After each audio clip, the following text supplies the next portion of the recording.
statuette, The Birth of the Lady of the Lake by Olbram Zobek, will be awarded to Spanish writer Juan Goytisolo.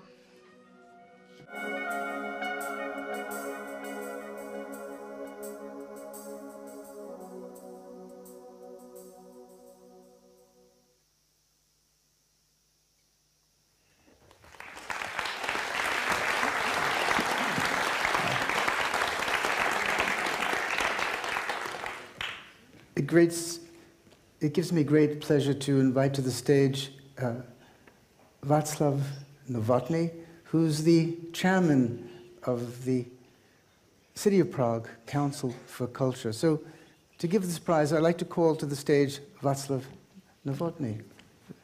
Hey.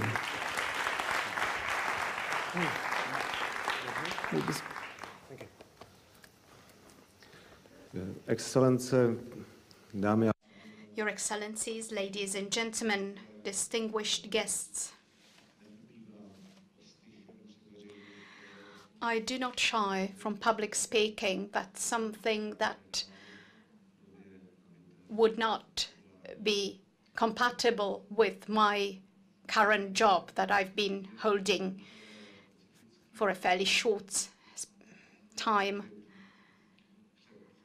However, it is rather special to address people who are masters of the word, of language, who set the standard of language and speech, and that's something that makes me very humble.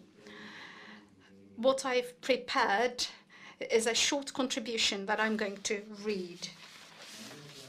Ladies and gentlemen, the British historian Simon Sharma, when writing about Pablo Picasso, recalled an interesting story.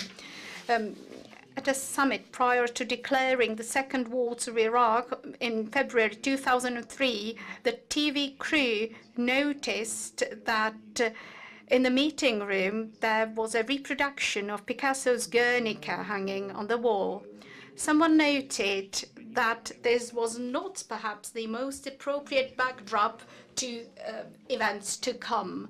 So the statesman ordered to have the picture covered by flags of NATO member states. Simon Sharma said that this rather embarrassing gesture showed that art prevails over politics. Back in the 1920s, it would be rather difficult to find an artist in Paris who would be less interested in political matters than Pablo Picasso. Self-centered experimentator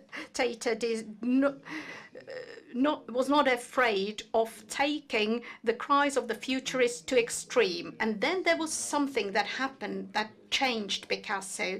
At the time when Spain was on the brink of the civil war, he saw the leaders together with Francisco Franco and listened to the litanies of Catholic priests as well as the visionary speeches made by left-wing activists. So he discerned his roots again in a country torn apart by tradition and revolution. The result, the Guernica. Who would not know the apocalyptic scene, an icon of art, but also a political gesture?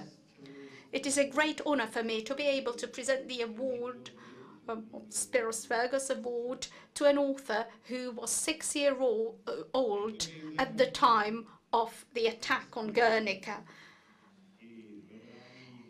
It seems that there may have been a shadow cast by the Picasso's painting behind his life and Paris exile and seeking the roots. The aristocratic family tradition as well as the civil war brought him into the ranks of opposition against Franco's regime. Left-wing, always taking sides with the outcasts, with the excluded, and that's a stance that he has retained until now.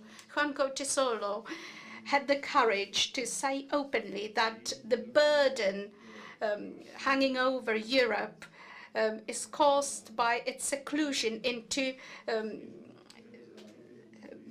superficially Christian traditions and suppressing whatever was brought into Western culture by the Arab world and Islam.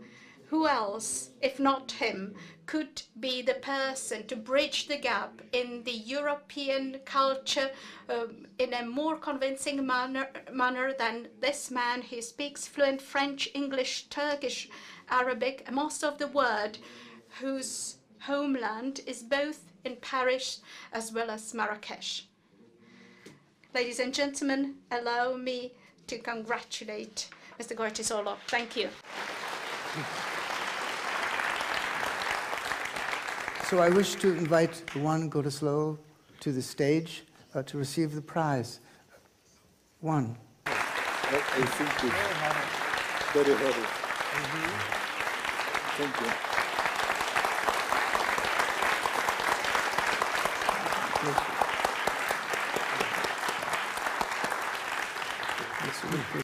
I would like to express my gratitude for the award of Spiros Vergos Prize for Freedom of Expression.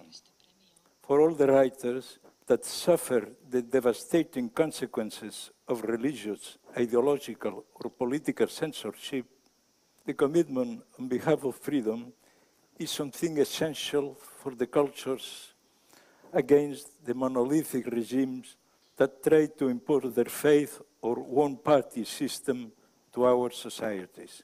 And I dedicate this prize for freedom of expression to the great German, dedicate this prize to the great German writer Günter Grass.